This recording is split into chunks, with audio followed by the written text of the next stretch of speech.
एक राजा जो कि अपने सैनिकों से, अपने मंत्रियों से सुनता है कि यहाँ पर एक बाबा आए हुए हैं जो कि बहुत ज्यादा मशहूर है इस बात से कि कैसे लोग अपने काम में कंसंट्रेट कर सकते हैं, कैसे लोग दूसरे के काम में ध्यान नहीं दे।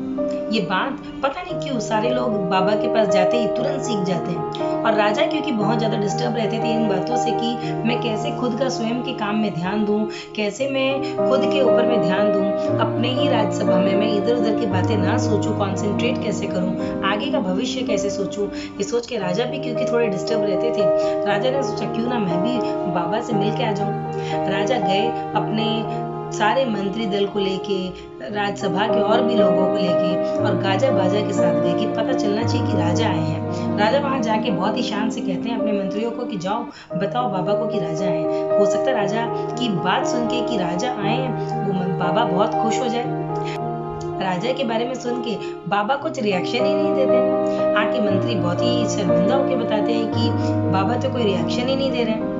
राजा को ये बात बड़ी अजीब लगती है।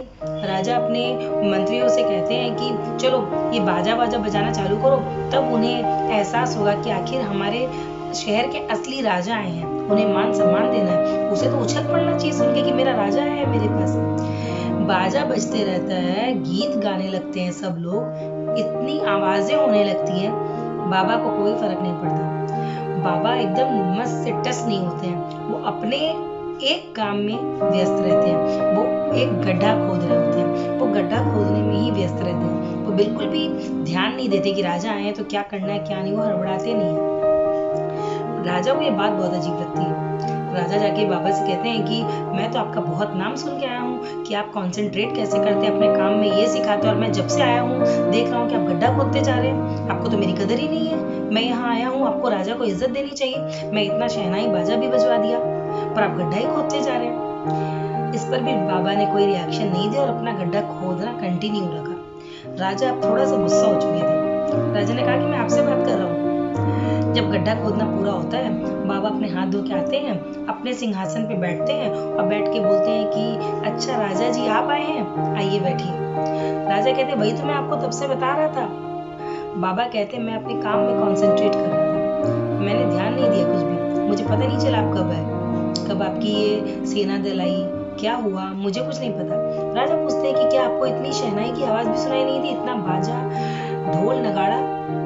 बाबा कहते नहीं मुझे कुछ भी सुनाई नहीं दिया क्योंकि मैं अपने काम में व्यस्त था, ये गड्ढा बनाना बहुत जरूरी था।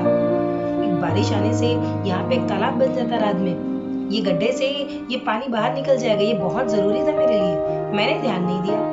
राजा बोलता है कि मैं यहाँ आया हूँ ये सुन के कि आप यहाँ पर हमें कंसंट्रेट करना सिखाते हो और अपने काम में कैसे ध्यान दे वो सिखाते हो।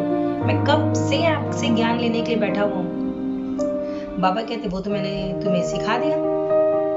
राजा कहता है कि आपने मुझे कब सिखाया, हम दोनों के बीच में बातें ही नहीं हुई, हम दोनों तो अभी तुरंत बात करना चालू किए हैं। बाबा कहते हैं मैंने जो खुद के काम में इतना कंसंट्रेट किया कि राजा आए हैं शहर के, उस बात पर भी ध्यान नहीं दिया, ढोल नगाड़े भी मुझे सुनाई नहीं दिए, क्या उससे तुम कुछ भी नहीं सीखे। राजा समझ जाता है कि मुझे ये ध्यान देना चाहिए कि मेरा काम क्या है, कौन आया है, बड़ा से बड़ा व्यक्ति क्यों ना आ जाए सामने, बड़ी सी बड़ी मुसीबत क्यों ना आ जाए सामने, हमें उन पर ध्यान नहीं देना चाहिए, अपने खुद के काम में ध्यान देना चाहिए। अगर हम खुद के काम में ध्यान देंगे ना वो एक ना एक दिन जरूर पूरा हो जाएगा। ये स्टूडेंट्स के लिए भी है। जब हम पढ़ाई करते हैं बड़ी बड़ी प्रॉब्लम्स आ जाती है लाइफ में, हमें लगने लगता है बहुत सारा लंबा लिस्ट कि ये सारी प्रॉब्लम्स है जिस चलते मैं लाइफ में आगे नहीं बढ़ सका, आगे पढ़ाई नहीं कर सका, या कर सका तो अच्छा परसेंटेज क्यों नहीं आया।